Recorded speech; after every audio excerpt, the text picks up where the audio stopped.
Hi guys, welcome back to my YouTube channel. In today's video, we are going to be discussing about what to expect on your PLAB 2 exam day.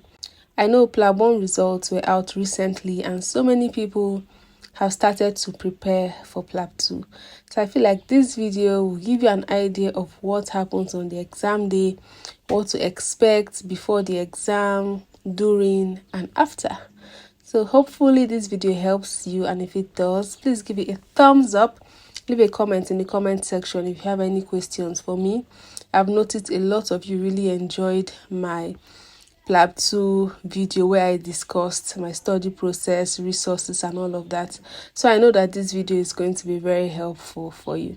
So let's get into it. Generally, you're going to be very anxious, very nervous. If you're someone that actually gets anxious, you will be, because it's an exam morning. So I usually advise that you already know where the exam center is in Manchester. So if you are coming from a different city, it will be better to come a day before.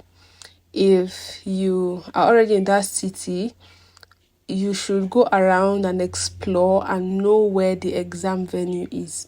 So on the morning of your exam, you are not busy trying to find the exam venue and running out of time, because I had a very similar experience. Although in my own experience, I was waiting for the bus, hoping that the bus will come on time.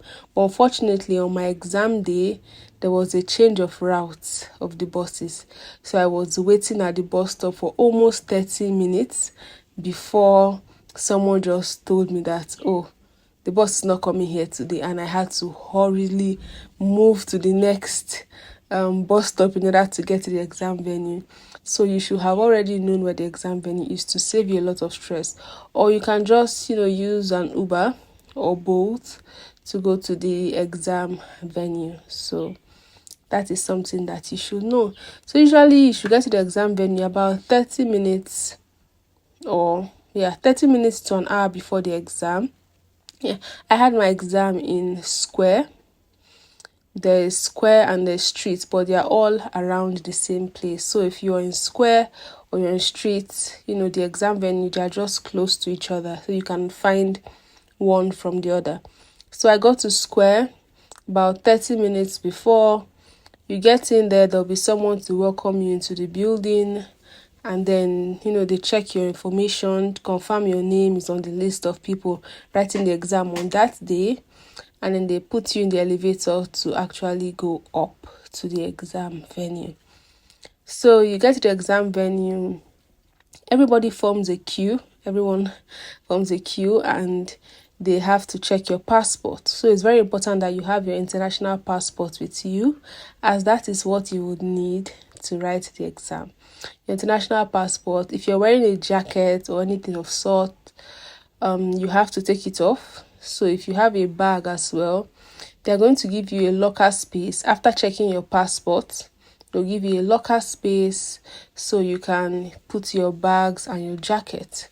So when they check your identity, they will give you a I've forgotten what that is called. A lanyard. I'm not sure. They will give you a keychain to wear on your neck. And there are different colors, but that's actually the key to your locker, and they'll stick a number on your passport as well. So after checking your passport, they're going to take a picture of you. So they'll move you to the side, take a picture of you, and then you go drop your things in the locker and you wait. So my exam was in the afternoon, so we had to sit down and wait for a bit, because those that had their exams in the morning, the exam was still going on. So after a while, we were told to go into an inner room. So in this inner room, there was coffee. There was a coffee machine there. There was water dispenser. I think there were some snacks as well. So we just sat down and we're waiting. And then the director would come and give a brief orientation. I think they also play a video as well. So you see the structure of the exams and what you have to do. They'll give you advice. Just calm down. Everything is going to be okay. Just be a doctor. That's what you're supposed to do in the exam. So the director will talk, and after then she'll wish you all the best. So basically you wait until it is time for the exam. So depending on the color of the keychain, I'll call it keychain for the purpose of this video, on your neck, you actually write it in different places but at the same time. So those with blue will go to one area, those with green will go to another area. So everyone has numbers, and the number that you have on your keychain, on your chest or on your passport as well, that is the station number that you're going to start with. When it's time for the exam, everyone will form a queue and they will lead you to where the exams are going to take place. So when they go there, just according to your number, the number that you have, you go and stand in front of that station. So some people might be standing in front of a rest station, so your first station can be a rest station. But just in that same way, you start to rotate through the different stations. So you get there, and when you hear begin, you start to read the questions. Then after 1 minute 30 seconds, they will tell you enter the station. So you enter the station and you do your examination, and when it's 2 minutes left, you would hear 2 minutes remaining, and you know that you either have to hurry up, move faster, or just round up basically. After then, they tell you move to the next station. So you come out immediately and you move to the next station and you start to read the question of the next station immediately until they tell you to enter into the station. So that was it. There's also a hand sanitizer outside every station, so you have to ensure that you sanitize your hand before going in.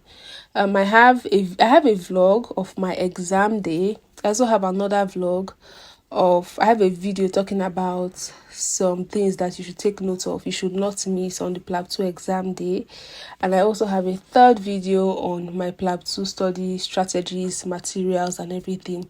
So I really recommend that you go check out these videos. They will be in the description box, or just check on my channel.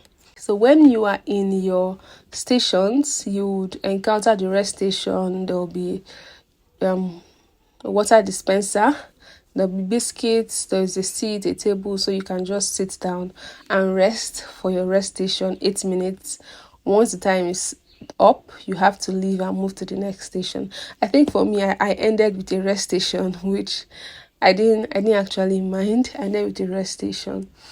But yeah, after the exam, it's normal for people to be so nervous. People try to start talking to each other, but you're advised not to actually talk to anybody. Just quietly go to the locker, pick up your bags and your belongings and leave the building. Do not talk, do not interact, do not make noise. Don't try to start communicating with maybe an examiner or anybody. Just on your own, leave the building until you are out of the building. Maybe when you're out, you can now start discussing if you want to, but don't do any form of discussions while you are still in the exam building. Yeah, it's normal to feel nervous after the exams. I see people on groups coming to say, oh, I don't think I did so well. Will I pass the exams? Oh, I missed a diagnosis. Will I pass? Or asking questions like that. And all of these are actually very normal feelings to experience after the exam. But then you've already done the exam and you have to move on and just wait for your results. So the results can come out anytime between a week to about 3 weeks from when you took the exam. It's very important that when you are in the exam venue, if you feel like you have messed up a station while you are in that station, you just move on, pick yourself up and move to the next station. Don't be in your next station and start thinking of how you think you have failed the previous station. That is not important at the moment. You focus on the station that you are currently in and until you finish your exam. Do not get distracted. If you make mistakes, you just move on like you didn't make any mistake and just continue. You might encounter your prescription station there. The examiner will be right there. You just walk into the station, introduce yourself, you sit down. There are pens available for you there. The BNF is also there. Ensure you open your BNF in that station and then you start your prescription. The question will also be in that station. The question will also be in the station and also outside the door. So ensure that you read your question very well, especially for prescription. And all the stations actually have the questions outside the door and inside the room. So if you forget something about the station, the question is right there. You can actually just pick it up or glance through it to be able to continue speaking to your patients. Some extra tips I can give is that you need to, use your time wisely during the exam. A night before, ensure that you are well rested, you have slept. The morning of the exam, if you're someone that needs to eat, ensure that you eat, but just eat something very light. The exam will feel like it will take a very long time, but 3 hours, 40 minutes will actually go very fast. When you're practicing, I know doing 16 stations can feel a lot, but on the exam day it will go by so fast. So you can actually just take it easy during your practice, because you may feel tired during practice, but on the exam day the adrenaline will not let you feel tired. So just be respectful to everyone you see on the exam day, to the patients that you have in any station. Be polite, remember to smile and speak calmly. Like I said, I have 2 other videos discussing some tips and tricks for these PLAB 2 exams, and I think you should go watch them out. So I think I have given a rundown of what the whole exam day is like, and I hope that this will actually calm your anxiety and help you to relax a little bit more with the things concerning the PLAB 2 exam. So if this video has helped you, please give it a thumbs up, leave a comment down below, subscribe to my YouTube channel, and I'll see you guys in my next video. Bye bye.